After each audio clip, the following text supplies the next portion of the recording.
Bonjour tout le monde et merci de bien vouloir vous joindre à nous. Encore une fois, c'est notre tranche, votre tranche que vous aimez bien et qui vous apporte des questions d'actualité, l'information en rapport avec l'éducation.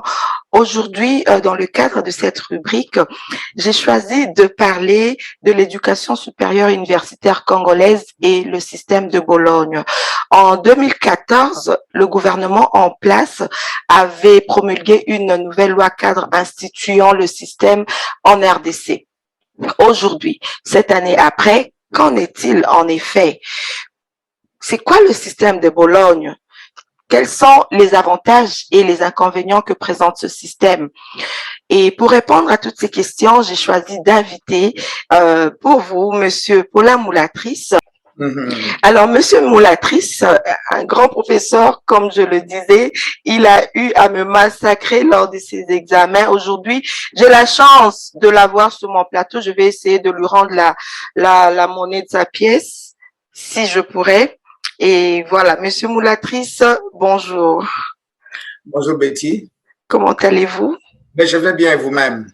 Ça va très bien, merci. À Toronto, ça va? Oui, ça va très bien, ça va bien, ça va excellemment bien. Ça va très bien. J'ai pas pu dire plus à votre sujet. Est-ce que ça vous dirait de vous présenter auprès des nombreux internautes qui nous suivent? Ok, ben merci, je vais me présenter, mais pour commencer, j'apporte un petit rectificatif. Je suis vraiment très heureux Est-ce qu'on peut se tutoyer? Moi, vous tutoyez? Oui, on peut Oui. se tutoyer? Si vous le permettez, oui. Oui, pas de problème. Donc, je suis très heureux de te revoir. Et, la preuve, c'est que je t'ai pas massacré, c'est ce que tu es arrivé là où tu es maintenant. Très compétent, je suis très fier de voir ce que tu réalises. Moi, si je peux me présenter, je suis Paulin Moulatrice, tu l'as bien dit. Je suis vice-recteur à l'Université de l'Ontario français, université qui est installée à Toronto. Je crois que c'est tout ce que je peux dire brièvement. Vice-recteur études et recherche. Excellent. Alors, on parle du système de Bologne aujourd'hui. C'est quoi le système de Bologne et où est-ce qu'il tire ses origines? Ok, ben, très brièvement, je pense que c'est une explication qui est en soi complexe, mais je vais essayer d'aller peut-être détail par détail et puis ça te permettrait de rebondir si tu as des questions. Alors, le principe de base, regarde le contexte dans lequel on vit. D'ailleurs, depuis qu'on existe comme humain, les humains bougent, hein, les personnes bougent. Et cette mobilité-là touche majoritairement la jeunesse qui a tendance à aller avoir des expériences qui arrivent d'ici ou ailleurs, d'ailleurs. Et donc, ce mouvement de la population, ce mouvement des étudiants pose un sérieux problème. C'est la cohérence entre les systèmes académiques, parce que si vous avez étudié dans un pays ou dans une contrée, vous allez ailleurs, ou dans un autre continent. Ça pose un problème. Comment est-ce que vous pouvez transférer vos credentials, vos crédits, les crédits, ce que vous avez eu ailleurs, que vous amenez ça dans un autre pays? Ça pose un problème. La reconnaissance des diplômes, c'est un problème très, très important. Et je pense que vous-même, toi-même, tu en as fait le frais. Quand tu es arrivé du Congo, tu es venu étudier en Alberta. Tu as étudié, tu as eu un background à l'université de Kinshasa. Tu arrives en Alberta, à l'université de l'Alberta. À l'époque, j'étais encore enseignante, professeur là-bas. Tu avais un problème de dire. Et vice-doyen. Et j'étais vice-doyen à ce moment-là, au campus Saint-Jean. Tu arrives avec tes qualifications d'ailleurs. La question, c'est de dire comment est-ce qu'on reconnaît mes titres que j'ai eu ailleurs? Et ça engendre en général des frustrations. Parfois, tu trouves qu'on te sous-évalue. OK? On ne te met pas au niveau où tu devrais être. Mais imagine que cette question, c'est pas une question d'aujourd'hui. Elle a existé et on a eu l'avantage d'avoir des politiciens ou des administrateurs qui ont reconnu qu'il faut favoriser la mobilisation en assurant une certaine harmonisation des titres et des crédits obtenus à l'étranger quand on passe d'un pays vers un autre. Dans le cas de l'Europe, par exemple, il y a le système Erasmus qui permet aux étudiants d'aller étudier dans une autre université ou d'aller dans un autre continent. Donc, on veut assurer une certaine continuité, que les gens ne se sentent pas en train de perdre leur temps en ayant acquis des titres à l'étranger. Le principe de fond, c'est celui-là. Donc, c'était d'établir un système européen, parce que c'est la réflexion par de l'Europe, un système européen de transfert et d'accumulation des crédits, qui permettait aux gens qui étaient dans l'espace européen d'avoir une certaine harmonie dans l'enseignement supérieur. Le principe de base, c'est celui-là. Alors, c'est très long mon explication ici. Si tu permets, je peux continuer, ça dépend de toi. Oui, vous pouvez y aller, mais là, je comprends qu'on veut aligner l'éducation congolaise aux standards internationaux, mais est-ce que vous pensez que cela soit possible? Est-ce que c'est juste comme, j'essaie un peu de comprendre ça moi-même aussi, un étudiant qui sort du Congo après avoir fait ses 4 ans ou 5 ans, il a un diplôme de maîtrise. Est-ce que ce diplôme-là est rendu crédible pour autant après avoir... Ok, mais je comprends bien la question. Allons d'abord dans le fond de la chose, parce que la question que tu as posée, c'est quoi Bologne, c'est quoi le fond? Épuisons d'abord la question de l'historique, et puis on reviendra dans le cas du Congo, si tu permets, vers la fin. Super, Donc, oui. on parle de Bologne, mais Bologne a eu une certaine historique. Il y a plusieurs choses, plusieurs choses qui ont précédé Bologne. Je m'arrête juste sur quelques faits historiques. La convention de Lisbonne en 97. Okay. C'est une convention qui a été initiée à la fois par le Conseil de l'Europe et par l'UNESCO. Okay. Le Conseil de l'Europe a été établi en 1949 par le traité de Londres. Ça regroupe un grand nombre d'États, en fait, principalement 47 États de l'Europe. C'était basé sur des questions de droits, des choses comme ça, pour assurer une certaine protection des droits humains dans l'espace réuni, l'espace de l'Europe, qui n'est pas à confondre avec l'Union européenne. Ça inclut aussi les pays de l'ancienne URSS, parce qu'il y a 47 États, et aussi la Turquie est là à l'intérieur de l'espace européen. Donc, c'est en 97 qu'on établit la première convention, la convention de Lisbonne. Alors, cette convention-là avait quelques points importants, peut-être qu'il est préférable pour toi aussi de savoir, pour tes auditeurs. C'était d'abord l'équivalence des diplômes qui donne accès aux établissements universitaires. Ça, c'était quelque chose qui a été acquis en 1953 déjà, très longtemps. Bien plus tard, il y a eu une convention sur les périodes d'études universitaires. Ça, c'est en 56. Il y a plusieurs étapes, OK? Et il y a aussi en 59 la reconnaissance académique des qualifications universitaires. Ça, c'est un peu plus tard. Et après cela, en 64, je crois qu'il y a eu un protocole relatif à l'équivalent des diplômes qui donne accès aux établissements universitaires. Par exemple, si tu finis d'une école secondaire, est-ce que les mêmes diplômes dans tous les États de l'espace européen donnaient accès à l'enseignement universitaire? Par exemple, quelqu'un qui a fini ses secondaires en Roumanie, est-ce qu'il peut venir étudier en France? Oui, chez nous, par exemple, dans le cas du Congo, on a réglé cette question, je pense, avec les diplômes d'État qui a été, je crois, créé en 69, si je m'abuse, 1969-1970. À partir de ce moment, on a assuré une certaine harmonie pour dire qui avait accès à l'enseignement supérieur. Avec les diplômes d'État, l'examen était un examen uniforme pour tout le monde. Là, on a créé ça. Et donc, ça a été des principes de base. Et un peu plus tard, il y a eu 90, je crois, les équivalences entre les périodes universitaires, d'études universitaires. Par exemple, de dire, pour avoir une licence, il faut combien d'années? Pour avoir un graduat combien d'années? Doctorat, combien d'années? Donc, on vit dans des systèmes, ça paraît facile, mais il y a eu des étapes qui ont été parcourues pour qu'on puisse arriver à ce niveau-là. La déclaration de Sorbonne, la Sorbonne est arrivée à 98. Donc ça, peut-être on n'en parle pas. On va aller au-dessus. Mais Bologne arrive en 99. C'est la question que tu as posée. Alors, ça porte sur plusieurs aspects qui s'appuient sur la déclaration de la Sorbonne. Par exemple, la mobilité des étudiants qui peuvent quitter un pays, aller vers un autre. La formation tout au long de la vie. Par exemple, le principe de l'éducation permanente. On en parle beaucoup, la formation continue. Ça, c'est la déclaration de Paris. Aussi, une certaine reconnaissance internationale des cursus, comme je l'ai mentionné tout à l'heure. Quand quelqu'un fait un parcours, on peut dire ça, c'est un parcours droit, un parcours économie, un parcours ainsi de suite. Donc, basé sur le modèle anglo-saxon où il y avait le graduate et le post-graduate. OK? Ça vient à partir de là. Et puis, l'utilisation de crédits en plus de formation multidisciplinaire. Bon, très brièvement, la déclaration de Bologne va établir quelques niveaux. Il y a le graduate, le post-graduate et le doctorat. OK?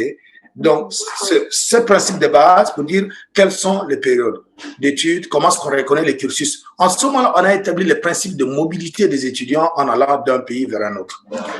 Alors, ceci va vers ce qu'on appelait le système BMD. Bachelor, Master et puis Doctorate. So, baccalauréat, maîtrise, doctorat. Dans le cas de la France, je sais que tu m'as posé la question, on va parler de LMD. Licence, maîtrise, doctorat. C'est ce système-là, pour revenir à ta deuxième question, qui a été en 2014 adopté par le Congo. Pourquoi cela? C'est un principe qui est bon en soi, même s'il y a beaucoup de choses qui posent problème dans notre état, dans notre pays d'origine, mais c'est un principe qui est très bon, qui permet la mobilité des étudiants qui arrivent de ces pays-là, en disant qu'on reconnaît 3 niveaux, licence, maîtrise, doctorat. C'est comme en France. La licence en France, c'est 3 ans. La maîtrise, après 3 ans, tu fais 2 ans. Ça fait 5 ans, et puis le doctorat qui vient après. Dans ton cas, par exemple, si tu étais dans l'ancien système, en venant au Canada, revenons sur ton cas, tu avais une licence que tu as acquise, c'était en sciences. Je me rappelle, j'oublie pas. OK. En sciences, en géologie. C'est ça, non? Oui. Géologue, formation de base. Alors, avec cette formation-là, en principe, on devait considérer ça comme équivalent à une maîtrise. Parce que tu as fait 5 ans. Mais puisque notre système n'était pas harmonisé avec les autres, tu vois, pour te donner une équivalence, ça posait un problème. Est-ce que tu étais au baccalauréat? Parce que baccalauréat, par exemple, au Canada, c'est 4 ans. Est-ce que c'est maîtrise? 6 ans? Tu vois, ça posait un certain problème à ce niveau-là. C'était une perte de temps, une perte d'argent pour quelqu'un qui va vers un autre pays où on ne reconnaît pas ce que tu as eu ailleurs. Bologne a permis d'arriver à ce système. Et donc, si au Congo, on adopte ce système, c'est très bien. Je crois que c'est bien sur le principe, sur le plan principiel, c'est bien parce que ça permet la mobilité des étudiants, ça permet la reconnaissance des diplômes. Mais le hic dans ce système-là, c'est de dire, on reconnaît, il y a licence, maîtrise, doctorat, le système LMD.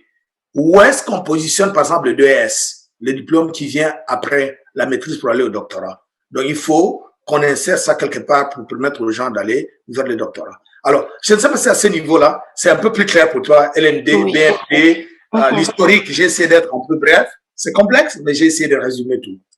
Oui, c'est ça. Mais venant du Congo, pensez-vous que ça va être crédible? Je retourne à ma question. Oui. Voilà. Le problème de la crédibilité, ça, c'est un problème à un niveau un peu plus profond. C'est la qualité de l'enseignement dans un pays. Sur le plan du principe, c'est bien. La question de la qualité, de la crédibilité touche, comme je l'ai dit il y a quelques secondes là, touche à la qualité de l'enseignement chez nous. Et c'est là où je pense que nos dirigeants, nos administrateurs du système d'éducation doivent avoir une assurance qualité par rapport au programme. Et donc là, c'est une question différente. Bon, je sais que dans le cas du Congo, regardez, si on a une population qui est à 60-70% avec moins de 20 ans d'âge, ok, ça signifie que le nombre de jeunes est très important dans ce pays-là, que les besoins en éducation sont immenses. On ne peut pas s'amuser avec ça. On ne peut, par exemple, enfermer nos jeunes dans un carcan qui ne leur permet pas de bouger. La preuve, c'est qu'ils peuvent aller à l'étranger. Mais ceci vient avec une autre considération. Est-ce qu'on donne à ces jeunes gens-là une éducation de qualité qui leur permet de se comparer avec leurs pairs qui sont à l'international? Ça, c'est une autre question, c'est une question de qualité. C'est là où nous, tous, on est tous responsables, formateurs, les gens qui travaillent dans le champ de l'éducation, administrateurs dans le domaine de l'éducation, les politiques doivent s'atteler à mettre de l'effort pour que la formation soit une formation de qualité qui rende nos jeunes gens, excuse-moi le mot, vendables sur le marché de l'emploi et crédibles à l'échelle internationale. Okay. Oui, certainement. Est-ce que ce système s'appliquera sur toutes les universités? Parce que je me rappelle que au Canada, par exemple, c'est sélectif. Hein, les universités dont les diplômes sont reconnus. C'est juste les universités de l'État, les universités publiques. Mais est-ce que toutes les universités entreront dans ce système et est-ce que tous les diplômes seront en ce moment-là comme reconnus à l'échelle internationale ou pas? Oui, oui, merci beaucoup pour la question. En fait, on s'attend à ce que, parce que pour qu'une université voit le jour, il y a une reconnaissance étatique. Okay? Il y a une certaine accréditation au niveau national. Et ça, c'est le rôle des instances politiques de conférer cette reconnaissance d'université. À partir du moment où une université est reconnue, on ne peut pas dénier ou retirer la reconnaissance à cette université parce que déjà, l'État établit. Et là, c'est le rôle de l'État de s'assurer qu'en fait, en donnant ces titres à cette université comme une institution reconnue, on a procédé par toutes les étapes nécessaires, que les cours sont là, que les professeurs qui doivent enseigner dans les programmes sont là, et que l'établissement comme tel, en termes de normes, je veux dire ici de bâtiments, d'installations, que toutes les installations sont là pour que cette instance puisse offrir des titres comparables au niveau international. Et donc, c'est à ce niveau-là. Alors, maintenant, deuxième niveau de ta question, c'est-à-dire, c'est pas quelque chose qu'on doit prendre comme à la légère. C'est pas à la légère. Il faut prendre ça très sérieusement. Je sais qu'en 2014, il y a eu cela. Dans les étapes, je sais qu'il est prévu des états généraux au niveau du Congo où le ministère qui s'occupe de l'enseignement supérieur universitaire aura à dialoguer avec toutes ces institutions pour essayer d'établir les étapes qui conduisent vers là. Mais moi, je sais aussi qu'en fait, l'année prochaine sera une année électorale, veut pas. Je ne pense pas qu'on puisse y aller de façon précipitée. On prendra plus de temps que cela. Parce on va y arriver, Monsieur Moulatrice. Ouais. Tout à l'heure, je m'excuse. Par rapport, reparlons un peu de 2014. La loi a été promulguée et pourquoi ça n'a pas été mis en effet? Pourquoi ça n'a pas été mis en œuvre de 2014 à 2021 et ça ressurgit tout d'un coup? Pourquoi? Oui, excellente question, mais moi, je sais que je ne suis pas dans la politique au Congo, parce que ça, c'est quelque chose qui est vraiment politique. Parce que comme je l'ai dit ici, on parle de 60% de la jeunesse congolaise. C'est pas une affaire à prendre à la légère. Ok? À mon avis, c'est un enjeu politique majeur. Aucun pays ne peut assurer son avenir sur sa jeunesse. Et ça, c'est devenu comme une chanson de tout le monde, même les personnes qui sont de mauvaise foi les disent. Mais si on veut prendre ça de façon très, très sérieuse, il faut veiller à l'avenir des jeunes. Alors, les années passées au Congo, je pense que tu le sais très bien, ça a été des années troubles avec des soubresauts politiques très importants qui ont fait qu'il n'y a pas eu de constance dans les décisions qui ont été prises. Même si les bonnes intentions étaient là, l'opérationnalisation de ces décisions n'a jamais été d'actualité. On n'a jamais mis ces décisions à l'œuvre. Pourquoi? Parce qu'il y a eu trop de changements politiques. Et je pense aussi que les yeux des administrateurs ont été braqués vers des défis macro-politiques de manière générale, sans regarder des détails comme ceux-là qui relèvent de programmes politiques comme tels pour dire où est-ce que nous allons avec notre jeunesse. Et je crois que c'est pour ça que depuis toutes ces années, les décisions étaient là, les intentions étaient là, mais ça n'a jamais été mis à l'œuvre. Mais aussi, n'oublie pas que ce qui se vit au Congo, doit être envisagé de façon comparative aussi. Parce que si le Congo s'était isolé en ne prenant pas ces décisions, c'était enfermer les jeunes dans un système qui est non comparable, non compétitif. Et donc, je pense que la décision était bien prise, mais le suivi n'a pas été fait pour tout un tas de raisons politiques, majoritairement, qui ont fait qu'en fait, peut-être le ministère n'a pas pu, les différents ministres qui ont eu ce dossier en charge n'ont pas pu faire le suivi nécessaire pour arriver à rendre ces décisions effectives. Oui, c'est ça.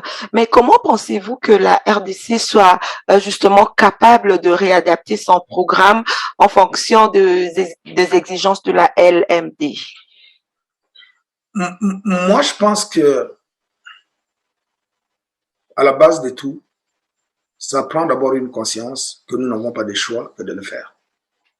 Ça prend une conscience que l'éducation, c'est pas quelque chose avec quoi on peut jouer, parce que des jeunes mal formés deviennent des citoyens très bien, non opérationnels dans un État et qui contribuent très peu à l'avenir du pays.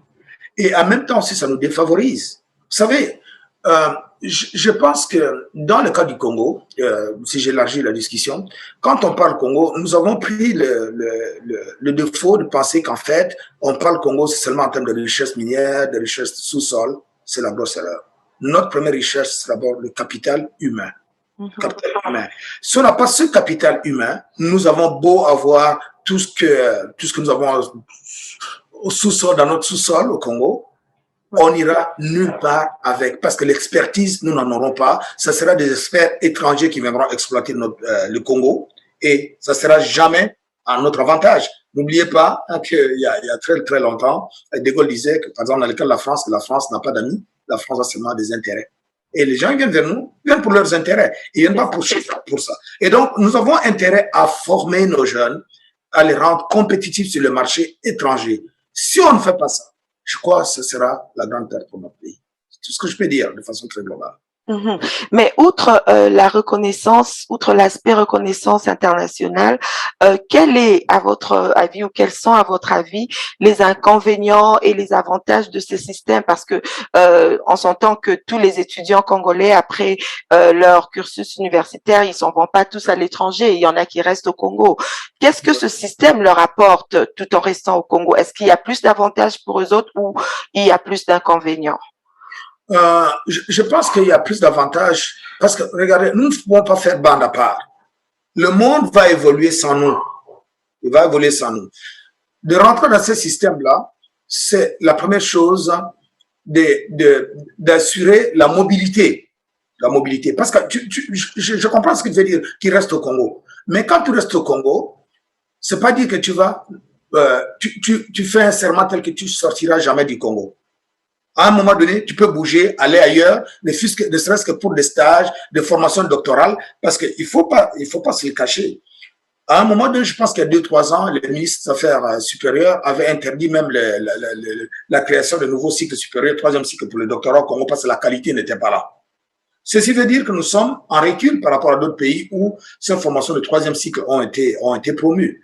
Et donc, la mobilité est très importante, parce qu'actuellement là, la mobilité, ce n'est pas physique, elle est virtuelle. Je crois que tu le sais très bien. Je peux être ici, j'enseigne au Congo, ainsi de suite. C'est ça, il faut envisager la mobilité pas seulement au sens physique, mais au sens virtuel. Deuxième chose, c'est d'assurer la qualité de nos enseignements.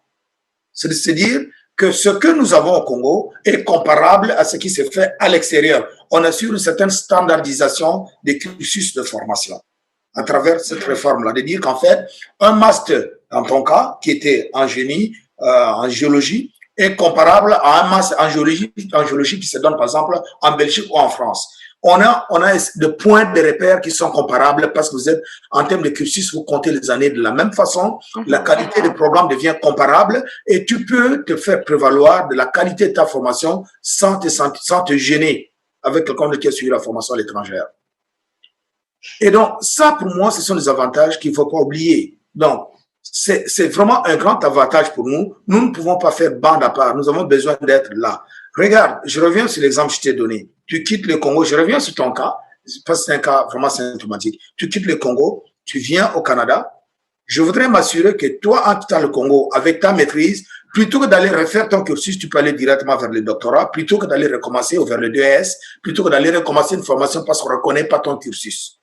C'est ça le grand avantage. Je ne sais pas si ça répond à ta question. Oui, sûrement. Vous l'avez peut-être dit ou vous avez commencé peut-être à le dire déjà, Monsieur Moulatrice, que ce système risque de ne pas être, que vous avez suggéré que ce ne soit pas fait à la hâte. Mais là, très récemment, le ministre de l'Éducation supérieure universitaire du Congo a annoncé la mise en œuvre de ce système dès la prochaine rentrée académique. Utopie, réalité, faisable, pas faisable. Pensez-vous que la RDC soit prête et capable d'une telle grande réforme dès la prochaine rentrée académique? Si je suis honnête, je ne pense pas qu'on puisse dire que toutes les universités soient en mesure de le mettre en place dès l'année prochaine. C'est impossible. Je parlais avec un collègue recteur il y a 2-3 jours qui m'a dit qu'au sein même de son institution, toutes les facultés ne peuvent pas arriver à ce niveau-là. Il a des facultés parce que le cursus de cours tel que conçu ne permet pas de les organiser de cette façon-là, de dire en fait L, M, D, licence, master, doctorat, c'est pas possible. Il a besoin de plus de temps pour y arriver. Et dans son institution, il me l'a dit il y a 2 jours, qu'il y a des facultés qui sont prêtes, d'autres ne le sont pas. Alors là, je parle seulement d'une seule université qui a déjà ce défi-là. Mais maintenant, pensez la question à l'échelle de toutes les autres universités. Donc, ceci, c'est pour dire, si je comprends le message du ministre, ça pourrait peut-être consister tout simplement à annoncer que l'année prochaine serait peut-être l'année de ces états généraux où ils se parlent les uns avec les autres pour voir comment aller vers cette harmonisation-là. Mais la mise en pratique, très sérieusement, je ne pense pas qu'on puisse s'imaginer qu'en septembre, que toutes les universités soient alignées sur ça. Ça serait très, très difficile de le faire de façon très réalistique. Okay, je pense pas, même si la bonne intention est là de la part du ministre, mais je ne pense pas qu'on puisse aller vers là. Utopie, réalité, je dirais peut-être c'est plutôt idéologique, mais pas réaliste.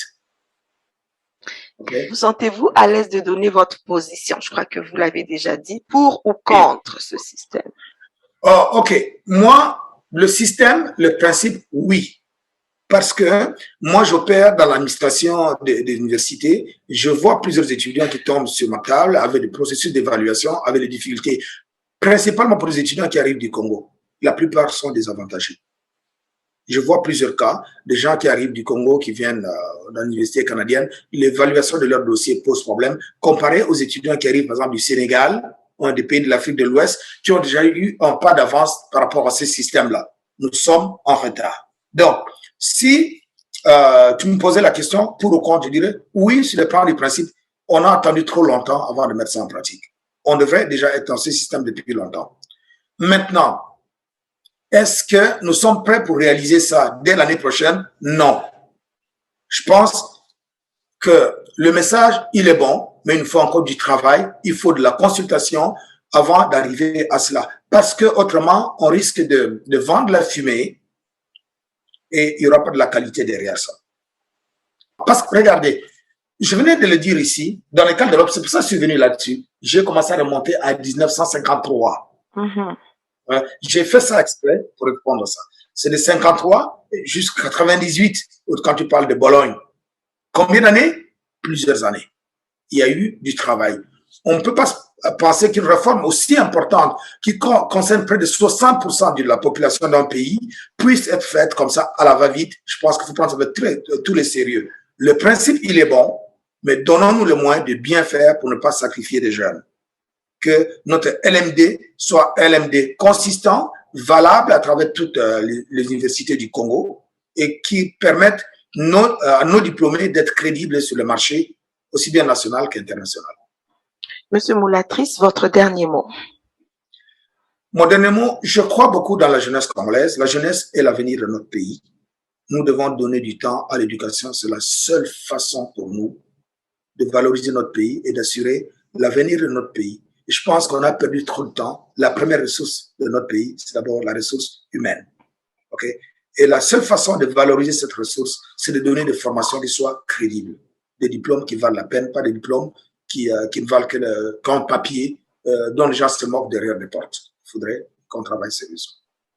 Merci. Bonjour tout le monde, j'ai une très bonne nouvelle à vous annoncer. C'est l'existence de la chaîne BTV officielle. Waouh, cette belle télévision YouTube qui vous apporte des magazines d'information qui traitent des sujets et des enjeux en rapport avec l'éducation des enfants. Alors, quelle aubaine! N'hésitez pas de vous abonner sur cette chaîne merveilleuse qui, de surcroît, vous apporte des séries web qui sont également éducatives. Abonnez-vous, cliquez sur la cloche de notification juste sur le bas de l'écran, mais aussi aimez nos vidéos, partagez-les, commentez, dites-nous comment mieux faire. Moi, c'est Maman Betty, je vous aime tous et j'aimerais toujours vous avoir dans cette belle communauté que nous venons de créer pour avoir un bel épanouissement de nos familles. Merci à vous. C'est de vous abonner en cliquant sur la cloche de notification sur le bas de l'écran. Nous vous invitons également à aimer nos vidéos, à les partager et à commenter. Nous avons besoin de votre rétroaction. Celles-là nous permettront justement de pouvoir grandir dans ce que nous faisons. Merci beaucoup et au plaisir de toujours être avec vous dans cette belle communauté de l'éducation.